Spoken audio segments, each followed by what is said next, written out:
Hello everyone, today I will show you how to send Snap to everyone in one-click Snapchat. And here's how it is done. To begin, go to your Snapchat app, take a quick photo or video. Then once you are done, click the Send to button. In order to send the Snap to everyone without the burden of sending it to them one by one or clicking every button right here, we have to create a shortcut. Tap the plus button located in the upper part of your screen. Then click Use Shortcut.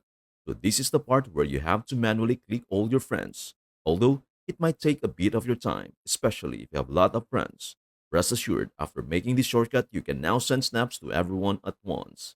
Once you click everyone, click the choose emoji at the upper center of your screen, and it is up to you to decide which emoji you would like to use. Then click create shortcut. And now that you set that shortcut, it is good to go.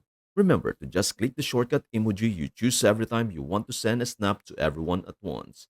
And that is everything you need to know about how to send Snap to everyone in one click Snapchat. Before we end, may I humbly ask you a favor? Please do like, share, and subscribe to our channel. This means the world to us.